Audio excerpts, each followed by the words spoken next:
anybody's out there. All right. I have one. I didn't know if you wanted to sit over there. Oh, yeah, we can. Yeah. Makes sense. We're just kind of, I got the dumb old microphone here. Okay. I've never sat on this side before. Are we on yet? No, we're not on yet. Pepsi's not sponsored. We're not going to have them in the shot. Hello. Oh, they see that live. Hi. Hello, live. Hi, Facebook. I don't know what's going on. All right. All right. Are we on yet? Hello. Hi.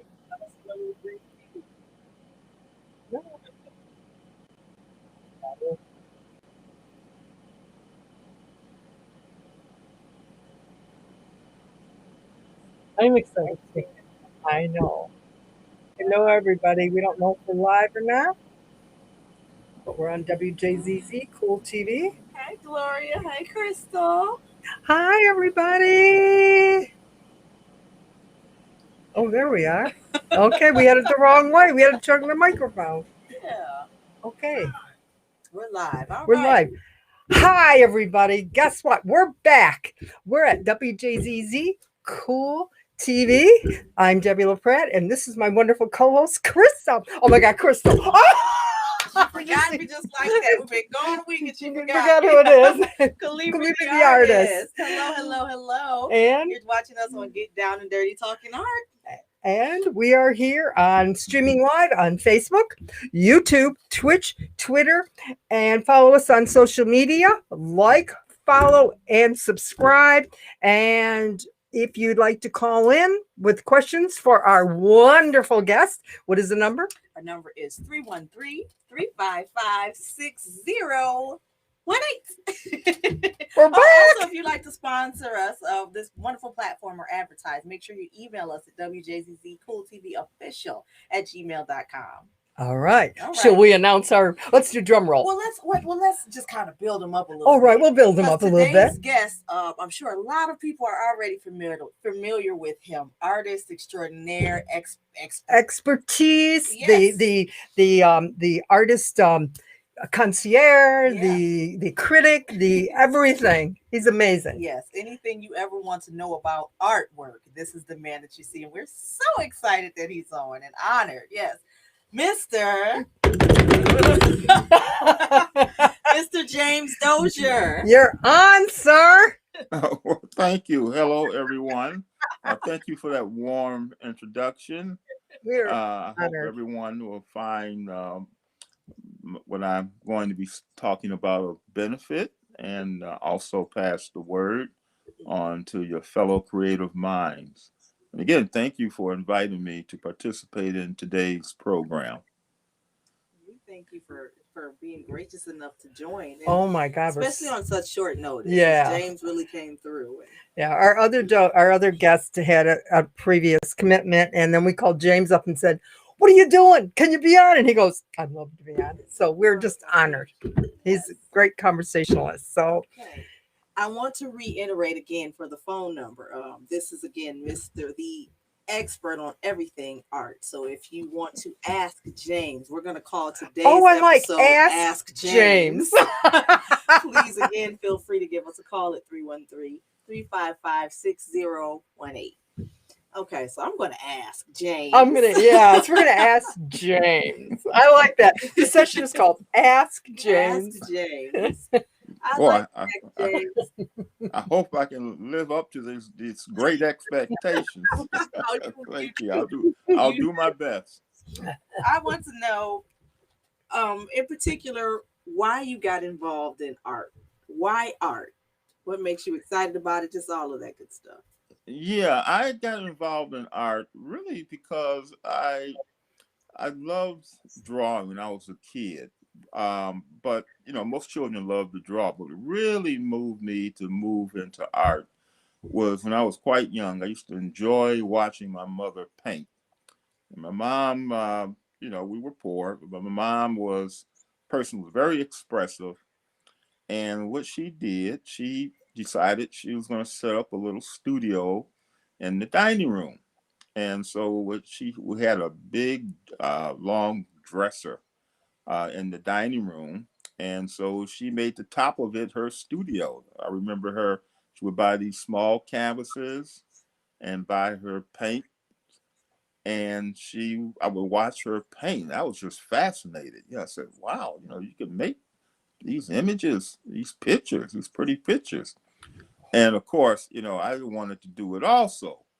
And so to keep me from messing with her paints, she bought me, these little kits for children. So I used to enjoy painting with these kits and drawing. And then as I got older, however, I felt, it takes too long to have to be painting. I wanted a faster way of creating. So I became interested in photography to make pictures. And that fascinated me. And as I got older, I delved more and more into it. And to the point I became the family's official photographer for all our events. And my interest grew. And then, however, I started thinking of photography as just, taking snapshots. And I wanted to this be, could this be more? Could somehow one do more with this medium to express, one's feelings? And then I discovered the work of Ansel Adams. And for the first time in my life, I saw photographs that truly emotionally moved me. And when I realized art could do this, that art could really have an emotional component to it, that really is what captivated me and made me decide to go deeper into my interest with art. And it got to the point, because I also at the same time, I love the sciences. So I had these two lovers, science and the arts. And so I said, as I got older, I said, I got to make a decision which direction I want to go. We're into glad the sciences fully or into the arts fully. And so I was in my junior year in college. And I said, I got to make the decision. And so I ended up deciding I would go into the arts, although I still love the sciences, but I would go into the arts, and have been satisfied ever since then. And as I delved more into it, to me, it was just so expressive how it can express the human feeling, the human condition, and in all its various forms of creativity, whether it be the visual or the audio means. But to me, they're all manifestations of the same thing. And I've always felt that probably the visual mark making is probably one of the earliest, if not the earliest form of human expression.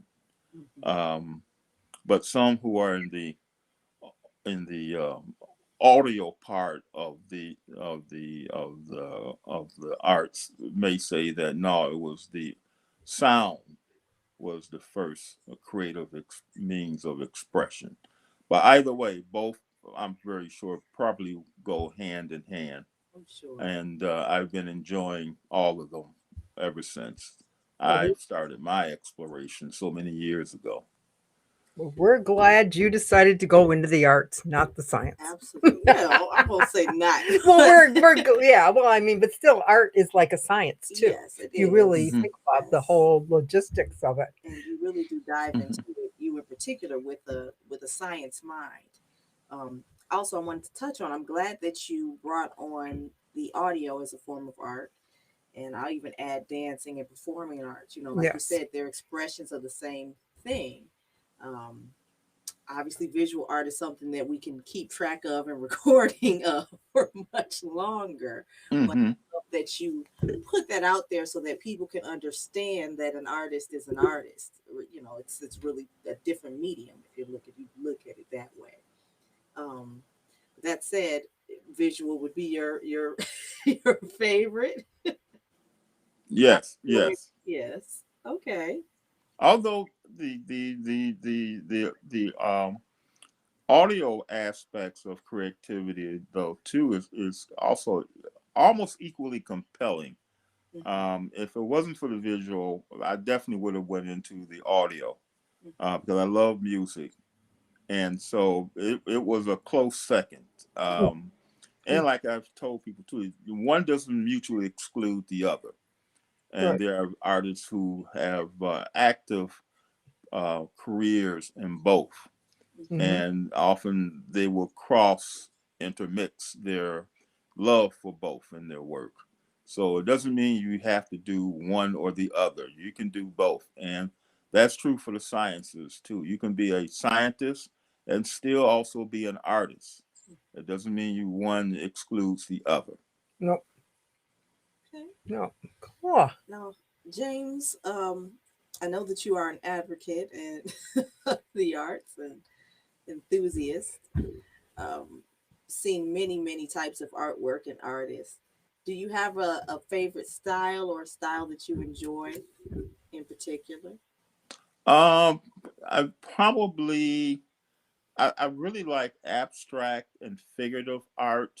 I do like also some minimalist art. It really depends on whether or not I find the work engaging.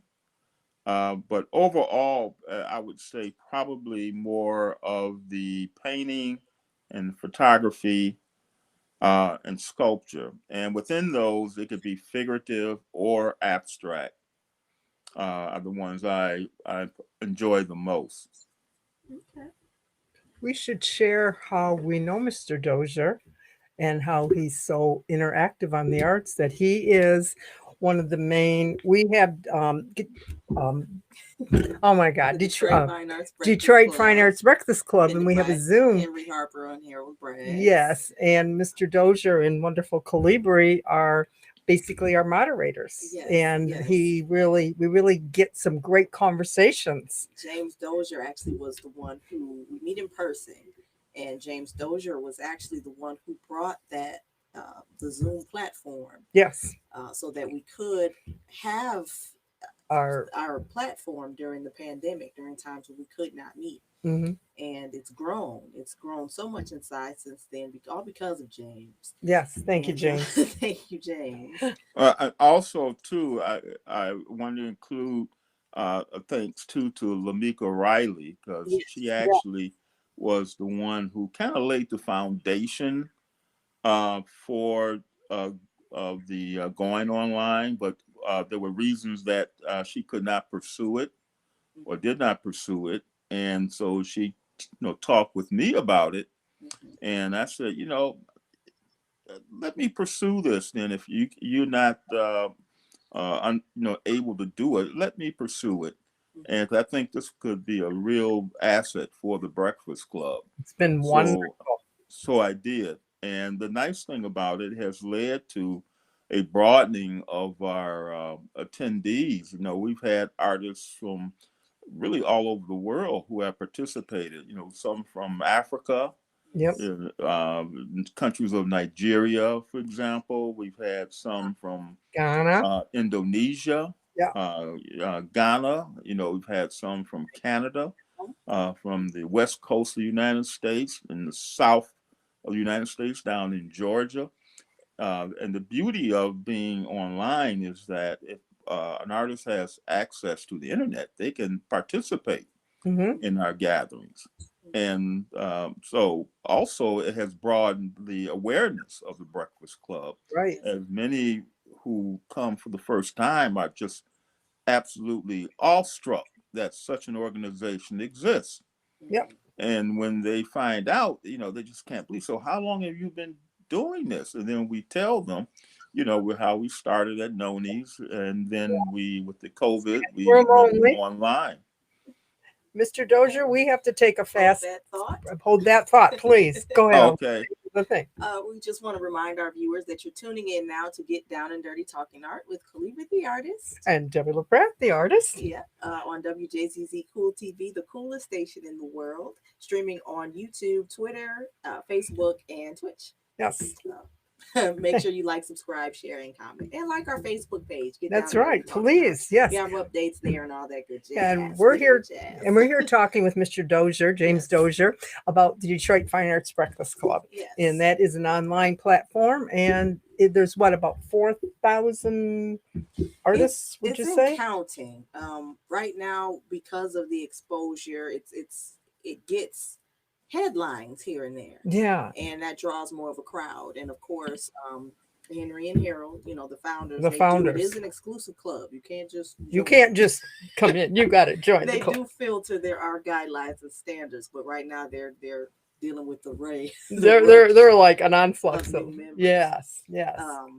But you were speaking about members coming from all over, and I wanted to commend you on, again, this is where your expertise comes in, because we see a lot of different art. A lot of different art. Lots of different art, lots of different styles of artists. And with Mr. Dozier, he's always able to critique and give an honest say on what is good art, what the quality of the art is, and what you find engaging, a Dozier word. So I want to know, ask James Dozier. Yes. What exactly is engaging for you?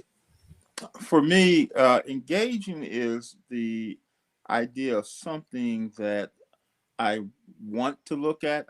I don't tire of looking at it.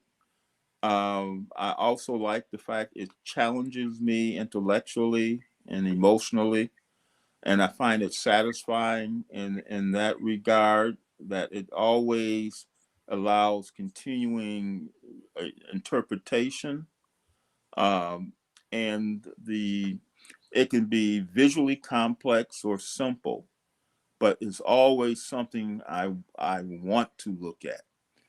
Some art I found, I look at it, and then after a while I don't want to look at it anymore. I no longer find it intellectually satisfying or emotionally satisfying. But there's some art that I look at and I never tire of looking at it. I always come back to it because I find it always, use that term, speaks to me in a different way, or in a different degree of meaning. And so that's the work I find engaging.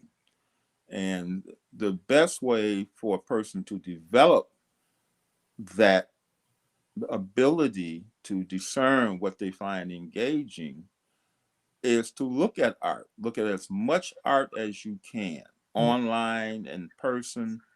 Talk to artists, talk to directors, talk to other people. When you look at a work of art, I always advocate, don't just look at it and say, oh yeah, I like it. Ask yourself, why do I like it? Or if I don't like it, why don't I like it? And really try to be honest with yourself, because that will develop your eye. That would make you go beyond just the surface of the work and get more into depth. If the artist is there, ask them, what motivated you to create this piece? What were you trying to communicate? Because art is a form of communication. So what are you trying to communicate? That will help you better understand the work. Ask others. If you're in a show and you hear somebody say, oh, I really like that, blah, ask them, why do you like that? Or why don't you like that? And so it helps, again, to get below the surface. And also will help them maybe look at the work in a different way, in a more in-depth way, in a more analytical way, in a more emotional way, in a psychological way. And so that's what I mean when I say engaging. It has those qualities about it, of enduring and always wanting to have that ability to always induce one to want to engage it, to look at it. That's some really good points. It really is for people that are looking to just enjoy art. A lot of times you get the average person that Well, they don't know. They'll say, literally will say that. Well, I don't know how to look at art, and there's not a special way to look at art. And I love this explanation. Is what makes it engaging to you. Literally, why do you like it? Why don't you like it? It's subjective. What are some ways that an artist can make their work more engaging? Yeah, that's a good point. And that's where I also advise artists to ask people who view their work, and if they say, "Oh yeah, I like it," I like the colors, but ask them why do you Why like do you it? like it? Why do you like, or why don't you like it? It's not that it's bad; it's how you are actually engaging the work. Because a good artist wants to know how people are engaged in his work. How are they receiving what he may be trying or she may be trying to say? And when you get that type of feedback, that helps the artist refine their thinking. Because one of the worst things you can do is tell an artist, "Oh yeah, your work was really nice," when you're really thinking, "Oh, I don't understand this at all. I don't like this at all." Yeah, And that's really not honest. It's not fair to the artist, to any creative mind. Always express honestly how you are engaged in that work. It's not a matter of that, right or wrong. It's how you are engaging it. And the artist won't feel bad. It doesn't have to be, a destructive type of response or critique. Constructive is what you're aiming for, to help the person better refine their thinking when they're creating, because now they can see how people are engaging what it is they're trying to say. Yeah. Very good. Yeah. Yeah. So you certainly like, large pizzas tend to engage you. Yes, he likes the large piece a lot. He always tells the artist at the Breakfast Club, "Oh, I really like that piece, but I think you should go bigger. I think you should go bigger. I think it's really cool." What's the And, reason and, and why? the reason why I say that, because what I have found, a lot of artists, especially the ones who are starting out, they're sometimes it's due to economic, restraints. They don't have the funds to buy, large canvases. But the other is that they lack the self-confidence to Yeah. go large. So they say they'll play safe. I'll just do this real small, because going large requires that you got to have a great confidence. You got to know how to handle composition and so forth. And that does take time to develop. But what I point out to artists is that if you go to a museum or a gallery, you will find you are attracted first to the big, beautiful, engaging works, as opposed to the smaller, engaging works, because your eye is drawn to what's going to be dominant in that room first. And a large, beautiful work will command more of your attention than a small one. And as a consequence, the smaller ones tend to be not necessarily overlooked, but not looked at as much as the larger works. And that's how you command attention when you have work in the room. Because when you are an artist and you're exhibiting in a gallery, or if you're lucky enough to have your work in a museum, there's a certain level of competition taking place for attention. And the artists who do larger, beautiful works, their work will garner more of the attention than the smaller, beautiful works. Now, the thing is that however, you have to be confident when you do larger pieces, that you know how to handle that space, so you can, you know, beautifully render your work. And that's the challenge for a lot of artists. And what happens when I see an artist and you look at their work and you say, "Oh man, this would have been a gorgeous painting if they had did it by, 40 by 60." And you look at the work and you can tell they're ready for really going that larger size, but they're not quite confident yet. It's like they need somebody to, like the mother bird that pushes the little baby bird out the nest because Push it's him out of getting that ready nest. to Yep. fly. But the little baby bird is hesitant. So by encouraging them, give them that little push, that incentive, they get out there and they do that first canvas, and they realize, oh yeah, this is, I can say what I really want to say. I got now more room where I can express it. I can do more things with this. And then they start doing it. And then when they bring it and show it, and they get the reaction from people, they say, oh wow, I should have been doing this. Now they have the confidence to continue to now more fully express themselves on a scale that will give them more dominance. And that's one of the reasons why I like, and particularly I like larger work, because I love work that to me rivets the attention. So when I go into a room, I have this work that can just let it just dominate my whole visual field. And I've always enjoyed that, and that's why I encourage artists to do that. Plus, I have the feeling a lot of your museums tend, my impression, they tend to like those larger works, but you look at the large wall space they have to fill. If they can get a beautiful large work on those walls as opposed to a couple of small ones, I think they have a tendency to go with those big, large ones, because that, again, draws more people, and it reduces the amount of wall space that they have to put work on. Cool. Maybe we'll take an early break. What do you think? It's 2:27. We could take a break, or give our little station identification, and then we can go on to conversation. Okay. We're here at WJZZ Cool TV, getting down and dirty, talking art with our wonderful guest, Mr. Dozier, James Dozier, my wonderful co-host, Calibri the artist, and me, Debbie LaPratt. And you can find us on streaming live on Facebook, YouTube, Twitch, Twitter, social media platforms. Like, share, and promote, comment. Don't forget, we have our Facebook page, Getting Down and Dirty Talking Art, and you can also find us on WJZZ Cool TV on Facebook. Thank you. Okay.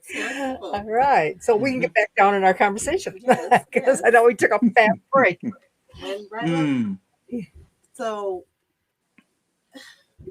there's so many questions that we want to ask.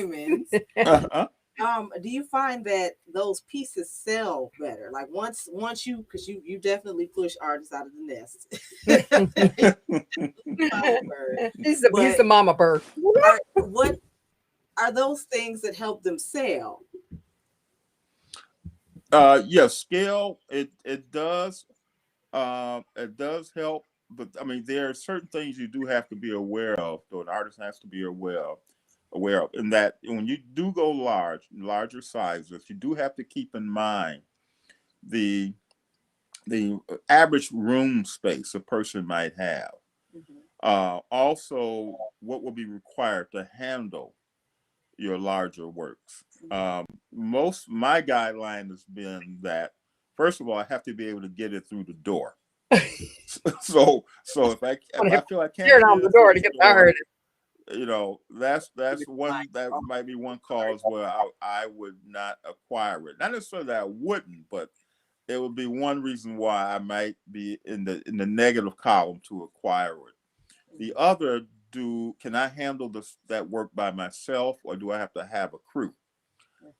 Because if you got to have a lot of people involved to install that work, or to move it to different locations in your house, if you change where you want to hang it, that could be another negative. But again, not necessarily meaning it won't necessarily be acquired. But those are things that artists should keep in mind, is the fact that a lot of people may not have that much wall space. Now, most homes have probably at least one wall. They could easily hang maybe a 40 by 60 inch work, maybe even somewhat larger. But in a lot of homes they don't. You may only have that one wall, and you may already have a number of paintings already in the house, and so that may involve them having to take down a lot of work. But as the artist, though, you do want to keep that in mind, but doesn't mean you don't do it large if that's you feel your creative impulse requires it. But do keep in mind you may reduce potential sales when you go beyond a certain size. Right. Because of that. But if you feel your creative impulse is to do that, that 10 feet by 15-foot I just come into a mural, paint it on my wall. Yeah, don't, go ahead on and do it, because that's what the creative impulse is you need to do. And so so go ahead and do it, but do keep in mind, there's, even with that, there are certain strategies. Like some artists, and when they go very large like that, they'll do it on a non-stretch canvas. So the canvas is designed so that they can just roll it out. Yep. And it's not on the stretcher. That's one strategy. Or they may break it up into smaller canvases that are butted together. Like a triptych type of thing, or right. Yes, exactly. And so there are different strategies you can employ. But the thing is, though, that if you get to a certain size range, you may find, like, again, people may love it, may even want to buy it, but they say, I just have no space in my house to be able to hang it. And so, and keeping that in mind, you might want to kind of, okay, maybe I'll do this size, but I will do this one really large, but I'm aiming at that one maybe more for a business environment or a museum environment where they got much larger wall space. But I do say, do not create it because that. Go ahead on and create it, but just keep in mind that this will you maybe more want to target that toward a museum or a business that will have that type of wall space. There are some more modern homes owned by the wealthy that might have large wall space like that, but most homes won't have that. So just keep that in mind. One of the things I tell my customers when they look at it, I says, what do you feel when you're looking at it? Does it make you smile? And if it makes you happy, that's something that you need to really look at. And if you're going to take it home and every day you're going to look at that, and that is going to bring you total happiness. I was in Paris and bought a painting, and every day I look at it and it just brings me it just the memories of Paris, and just I love the painting. It just something big. That's just it's big too. I want to point out too, I'm glad you brought up that painting. When you come up Debbie stairs, it's one of the first pieces that you saw. And I point this out for as James spoke with larger. Yes, put yourself in the shoes of your consumer. But for consumers, understand that large pieces make a statement, as James spoke on. Yes. You need those statement pieces. And a lot of times, especially in your house, it makes it so much easier to decorate. I know, but it makes it easy to decorate if you have a piece that's just like blah. Yeah. I love conversation pieces because if it's engaging to you, it's usually engaging to the people that come yes, in it your is space all the time. And you have something there to talk about. Yes. So something to consider. Yes. I also wanted to point out that our chat was up. So I see you. Hello, Jay. Hello, Crystal. Make sure that you continue in the chat if you have any questions for James, or call us at 313-355-6018.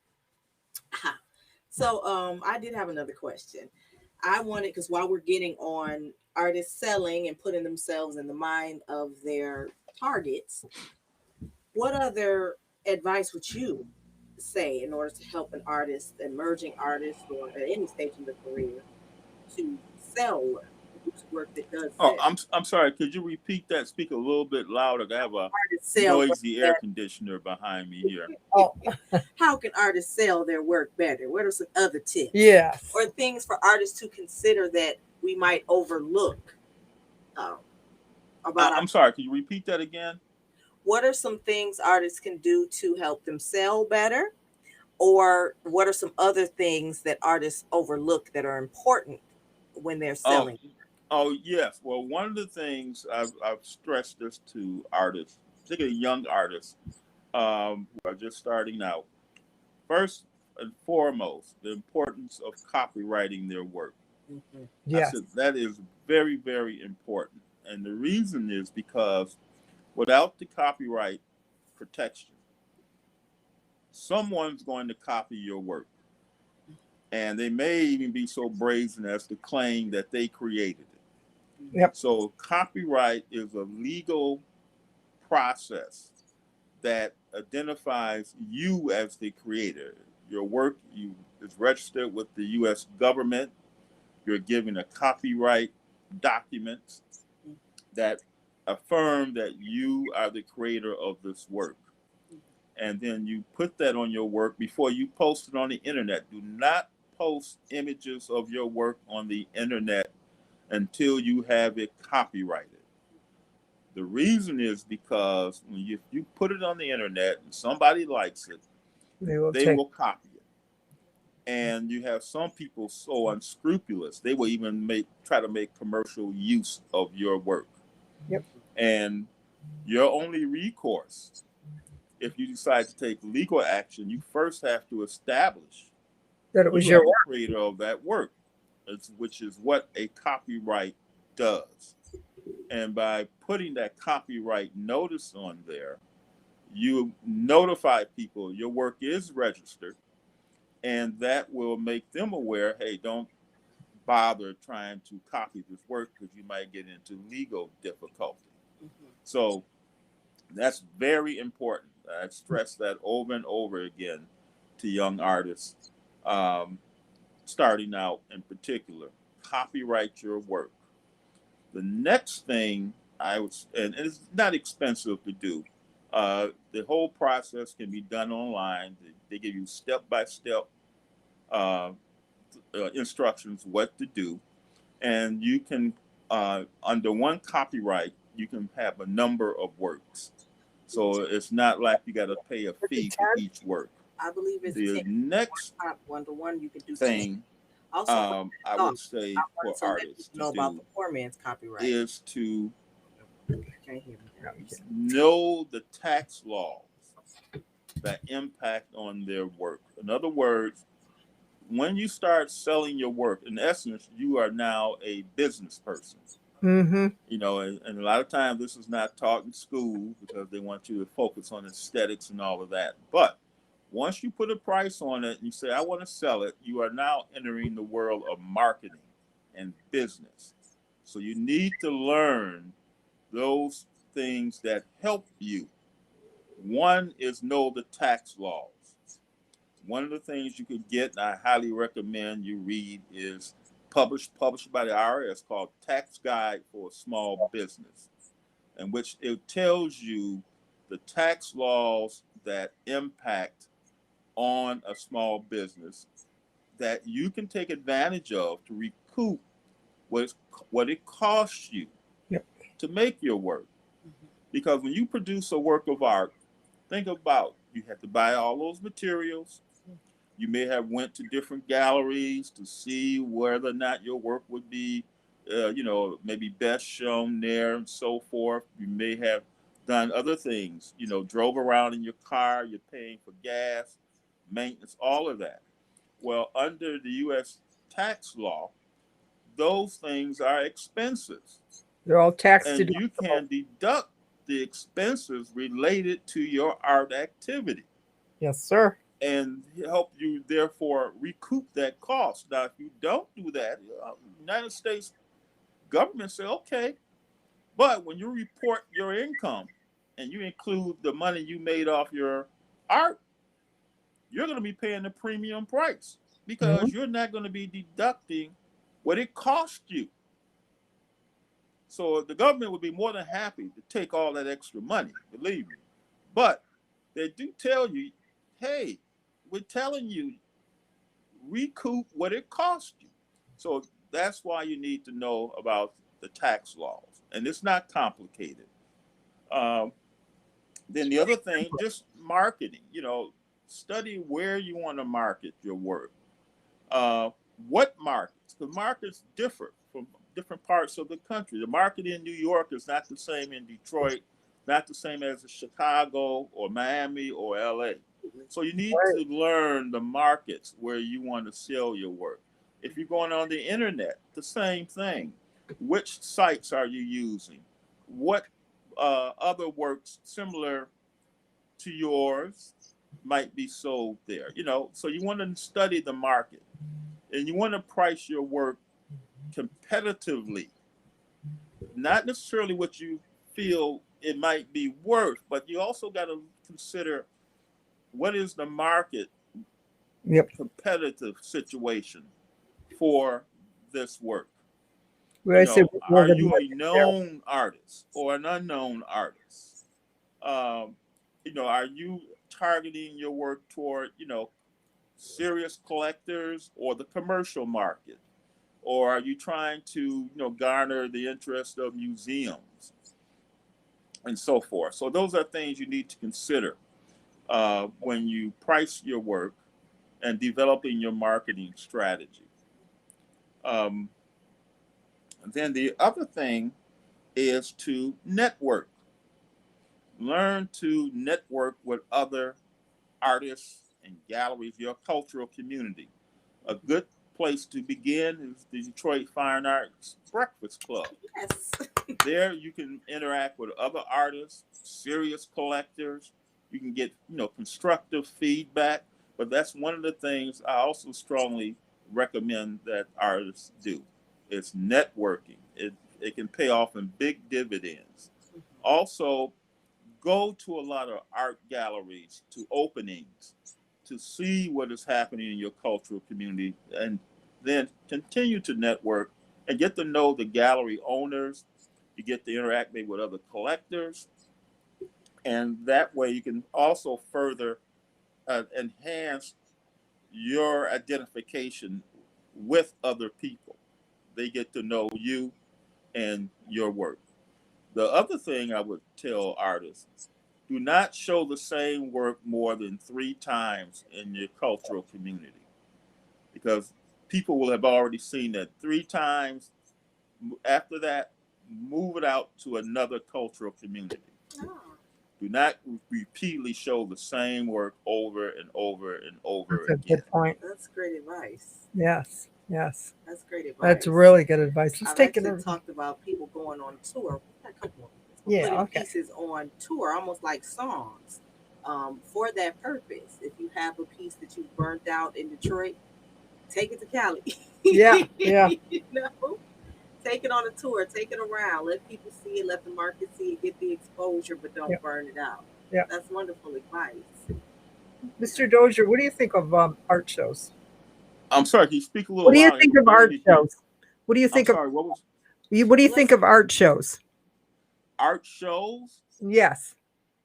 Are you talking about like art exhibitions? No, like an art show, like when you go to, like, there's a whole bunch of artists, like the Ann Arbor Art Show. Well, I'm gonna say, like the art fair. Hold on, Mr. Dozier. We're gonna take a break. We're gonna hold that. We're gonna hold that thought. Load up. Okay. And just remind our viewers, you're tuning in to Get Down and Dirty Talking Art with Calibri the artist and Debbie LaPratt the artist. Yes, on WJZZ Cool TV, the coolest station in the world. You're watching on YouTube, Twitter, Twitch, and Facebook Live. Like, subscribe, share, and comment. And if you'd like to sponsor or advertise, email us at WJZZCoolTVOfficial@gmail.com. We see you on the chats. Hello, Greg. Hello, everyone. Hello, everybody. Chat your questions or call us at 313-355-6018. We're here with our wonderful guest, James Dozier, and he was just about to tell us what he thinks about craft shows. Art shows. I'm sorry. Like like you're going to an art show, like the Ann Arbor Art Show. Yes. Yeah, the art fairs or art shows, to me, they're fine. It gives an opportunity for people, again, to see a lot of art, with varying levels of engagement. But the thing is that it depends upon the criteria and curatorial philosophy of the people who put those fairs together. Now, I know some fairs, like, for example, the Ann Arbor Art Fair, which is actually I think it's 4 fairs that run concurrently. Some parts of that fair, I think it's the original art fair. The caliber of the work is museum quality. I mean, exquisite work. And if you look at the prices and the work, you'll see it. You know, the prices definitely are reflective of the quality of the work. And you go to some parts of the fair, you see, you know, really almost what I call, you know, commercial riffraff. Just purely pretty things to, you know, try to pretty up a place. So it will vary. There are some art fairs, I haven't been to it myself. I know that takes place in Miami. I'm not talking about the Basel Art Fair. There's another art fair that takes place there where they say the criteria to get in is extremely high. And the people who attend that fair are very wealthy people who spend easily 10, 20, 30, 40,000 and more dollars for pieces. Then you have the big fairs, fine art fairs like Basel and many others that act as a mall, like a supermarket for art of museum quality, and the price ranging from millions of dollars down to, you know, a couple of thousands of dollars. And they serve an important role in art in that it allows people to see a truly diverse range of art. I mean, I think every taste, every mode of visual creative expression, I think, is manifested at these fairs. And so it gives a person a really good comprehensive look at contemporary art. And so it does serve that purpose in that people who, whatever reason, don't go to a lot of art openings, you know, the galleries or museums, it gives them a chance to really see the whole diversity of work. And the beauty of it, you can enjoy that work and collect it mentally. The only thing that some people have complained, some of the fair, they believe it's too much partying, but they serve a very nice purpose in that it really allows you to get a comprehensive look of the creative output that's taking place. Right. And they're keeping in mind that most of the time these fairs are so huge that if you see 10% of what's being offered, you have seen a lot. Yes. So I encourage people to go just to to see the diversity of art that's created. And again, to interact and for other artists too, the network. Yep. You know, so you can look at possibilities of maybe, you know, connecting to galleries you may not have been familiar with and see what other artists in other parts of the world are doing. That's right. That's right. We want to share about what's coming up this Saturday, if you don't mind, Mr. Dozier. The before you know we get too late. What is it? Sure. We're actually going into a series of knowledgeable conversations such as this one. Yes, very knowledgeable conversations, a little bit more in depth, but we're doing a panel discussion this Saturday at Hannon Center with at K-Rod Gallery. At K-Rod Gallery on Woodward Avenue. Yes, Richard Reeves. So it's on Woodward Avenue at Hancock. It's right across the street from Detroit Artist Market. And it's right across the street from the police, the state police. Is it? Yeah, it's right directly across the street. Never noticed. Yeah, yes. Never knew that. But that's going to be this Saturday from 4 p.m. to 5:30 p.m. And James Dozier is actually going to be a part one of our panelists. Yes, he was our first choice for the panel. And there's going to be there's other things going on like book signings and art and everything like that. It's a 3-day event. The entire event, guys, for those tuning in, it's a 3-day event. Open to the public on the third day, Saturday, from 1 p.m. I think it's open on Friday and Saturday. Yes, but not to the public. Oh, okay. So she's it's having exclusive. that is because she's having her book signing, Dorothy, on Friday. Friday? Yeah. Well, there's invite. Oh, okay. My It's mistake. an invite. Yeah. So for the general public, you know, for everybody that did get the invite, we just trying to get in where we fit in. We're gonna come one Saturday. So it's going to be from 1 p.m. to 8 p.m. with the panel discussion being at 4 p.m. So I hope you guys will come and join us. And any questions that you have for Mr. Dozier, bring them. Yes. Bring them. And they have a party afterwards. Yeah, we're going to be doing margaritas. Margaritas, so for the panel, we're going to be discussing, and specifically, why artists and culture is important to the community. Yep. Emerging artist, what it means to be an emerging artist, and what that is in any stage of your career, even as a professional, you still are emerging. And the business of art, taking care of your business and being successful as an artist. We plan on having a series. It just won't be this one panel discussion. We're going to have a number of series, and it's going to be building up to a Detroit Festival of the Arts next year. Yeah, so we're very excited. So yeah, we got a few minutes, so we can get back to Mr. Dozier. We got about five or 6 minutes? Yeah, 3 minutes. We got 3 minutes, Mr. Dozier. Okay. We have 3 minutes. Oh, okay. One thing I would like to say quickly. The Detroit Art and Cultural and Entrepreneurship Department of the city is conducting with Mary Grove Foundation, I think it is. They're conducting an art survey.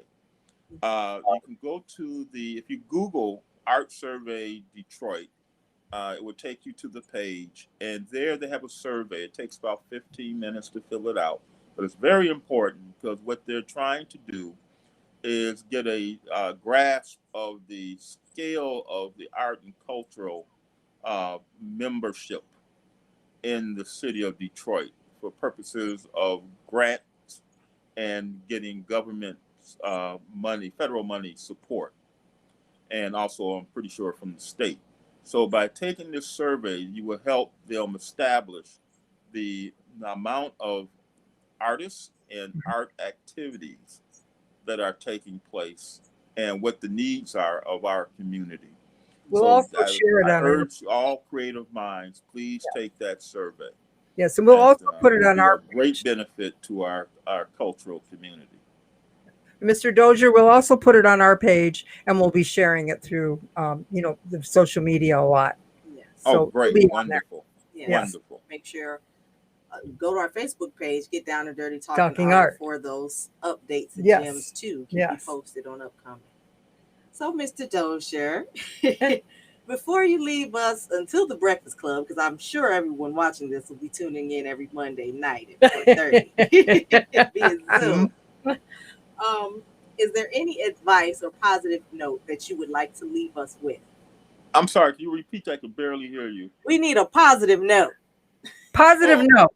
Oh, positive note. Well, I think one of the ones I can definitely pass on, I think everyone would agree and enjoy. Chance favors the creative mind. And always keep in mind, try to be creative and also always feed your curiosity. That drives the creative mind. And don't ever let anyone dissuade you that you don't have a creative mind.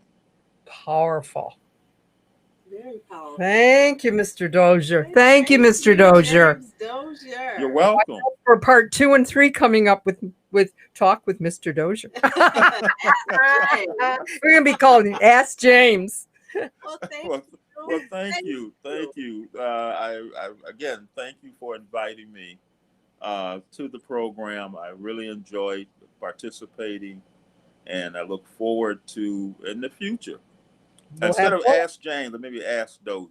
Ask Dozier, yes. What do you want, Mr. Ask James or Ask Dozier? We say Ask Dozier. Anyway. I like Ask Dozier. All righty. Be coming up more. Actually. All right. Thank you, Mr. Dozier, for joining us. Thank you. And thank you, everybody, for watching and our Facebook and everything. Please share, make comments, and look for us at Get Down and Dirty Talking Art on WJZZ Cool TV.